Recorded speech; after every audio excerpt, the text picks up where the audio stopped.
Di dalam melakukan proses-proses komunikasi, tentu saja lain orang lain caranya, ya, lain orang lain gaya komunikasinya. Oleh karena itu, di dalam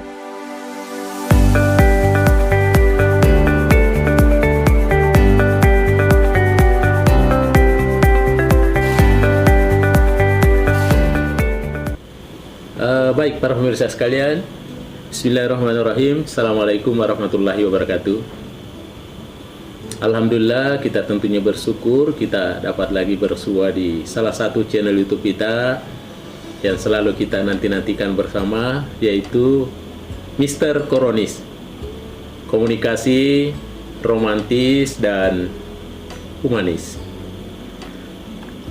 Baik para pemirsa sekalian, seperti yang kerap saya sampaikan bahwa channel YouTube kita ini tidak pernah lepas berbicara tentang fenomena-fenomena komunikasi. Ya, tentu saja komunikasi dalam artian sangat luas, terutama sekali adalah yang disebut dengan human communication atau komunikasi antar sesama manusia. Tentu saja di dalam melakukan proses-proses komunikasi, tentu saja lain orang lain caranya, ya, lain orang lain gaya komunikasinya. Oleh karena itu, di dalam proses atau gaya daripada komunikasi itu, tentu saja ada yang dikenal dengan gaya komunikasi agresif. Ya. Bagaimana gaya komunikasi agresif? Menurut salah satu tokohnya, yaitu Rogetson, ya, pada tahun 1998, saya baca bukunya, bahwa gaya komunikasi agresif itu menampilkan beberapa sifat. Ya, ada ciri-ciri khas yang ditampilkan itu gaya komunikasi yang agresif. Di sini akan diketengahkan, yaitu ada 8 sifat-sifat yang kemungkinan ditampilkan oleh gaya komunikasi agresif. Yang pertama itu adalah mendominasi. Apa maksudnya mendominasi? Bahwa gaya komunikasi agresif seseorang itu, kadangkala kita ada lawan bicara kita di dalam berkomunikasi itu, mereka tidak memberi kesempatan untuk berpendapat teman bicaranya atau kawan bicaranya. Dia monopoli sampai sehabis-habisnya. Ya. Padahal di dalam komunikasi itu ada baiknya kita secara bijak juga memberi kesempatan kepada lawan bicara kita itu untuk berpendapat. Nah, kalau ini tidak dilaksanakan, maka ini disebut dengan gaya mendominasi. Itu yang pertama. Kemudian yang kedua, ada ya sifat-sifat yang ditampilkan itu, yaitu sifat kaku. Ya, bagaimana itu sifat kaku? Ada kecenderungan kita bagaimana menuntut orang untuk taat pada hal yang terkecil. Ya, kita berusaha seakan-akan menuntun dan menuntut orang itu untuk selalu taat kepada hal-hal yang kita sampaikan. Padahal di dalam komunikasi itu sesuatu tidak bisa dipaksakan. Kita harus berbicara saja apa adanya. Kalau tuh orang lain mau memahaminya dengan baik, tentu itu adalah harapan kita. Tapi kalau konten yang kita sampaikan itu adalah dia tidak masuk di memorinya, tentunya ada feedback nantinya, ada umpan balik di situ. Makanya kita tidak boleh kaku dalam melakukan proses komunikasi. Ya, inilah ciri yang kedua, gaya komunikasi agresif.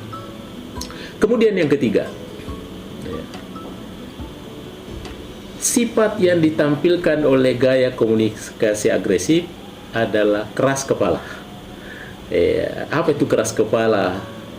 Kadangkala kita memahami bahwa keras kepala itu artinya sifat yang tidak mau mendengar.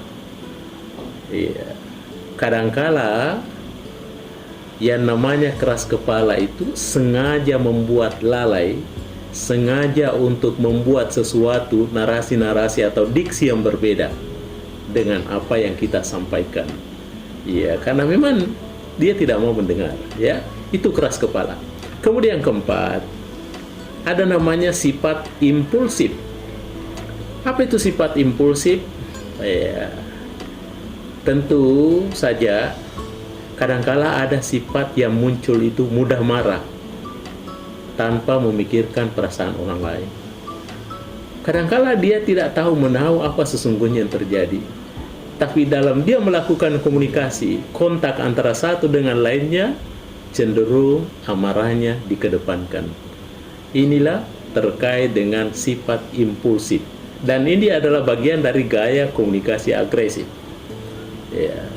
Kemudian, yang kelima, yaitu kompetitif. Ya. Apa itu sifat kompetitif?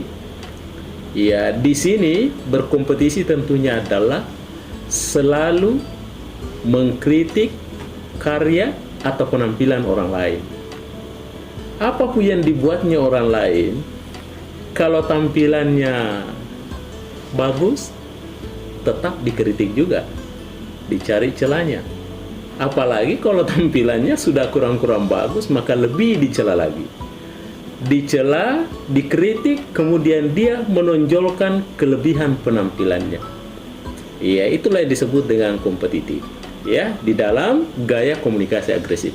Kemudian yang keenam, ya, yang keenam itu adalah gaya komunikasi yang sifatnya otoriter. Ya, bagaimana otoriter itu? Ya, otoriter itu dia menuntut atau seakan-akan memaksa, ya, orang lain untuk menerima pendapatnya. Tidak boleh tidak.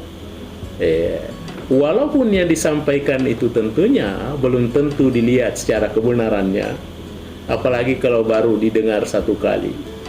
Ya, sebagaimana yang kita selalu saya ingatkan bahwa jika kita mau melihat kecantikan, jika kita mau mendengar keindahan, ya dengarlah sekali saja. Tapi kalau mau mendengarkan kebenaran, coba dengar kedua kalinya. Akan terasa pendapatnya itu apakah benar atau tidak. Tapi gaya otoriter di sini tentunya tidak mau tahu itu. Yang penting bagaimana dia memaksakan sesuatu pendapatnya untuk diterima orang lain. Yang ketujuh, ya sifat yang ditampilkan oleh gaya komunikasi agresif itu, yang ketujuh adalah tidak berperasaan atau kurang berperasaan. Apa maksudnya? Maksudnya adalah ketika dia melakukan sebuah proses komunikasi, maka dia tidak atau kurang memberikan kepedulian terhadap lawan bicaranya. Ya. Tentu saja materi-materi yang disampaikan itu belum tentu dapat dipahami oleh lawan bicaranya, tetapi dia tidak peduli, ya. Itu artinya kurang berperasaan. Dan yang terakhir adalah yang kedelapan, yaitu mudah menjustifikasi atau mudah mencap, ya, lawan bicaranya itu, lawan komunikasinya itu, secara gampang dia dapat menilai, ya, kemudian dinilainya tentunya adalah dinilai bukan berdasarkan pertimbangan yang matang, tetapi dinilai tentunya secara tidak objektif. Padahal yang diharapkan adalah bagaimana dia bisa menilai secara objektif, sehingga tentunya penilaian itu adalah penilaian yang sifatnya positif. Tetapi sifat atau gaya komunikasi agresif itu adalah mempunyai salah satunya adalah sifat mudah menjustifikasi tanpa didasari oleh pemikiran yang matang. Baik para pemirsa sekalian, inilah yang sempat saya sampaikan. Mudah-mudahan ada manfaatnya. Terima kasih atas segala perhatiannya. Mr. Koronis mengundurkan diri. Assalamualaikum warahmatullahi wabarakatuh. Mr. Koronis, jangan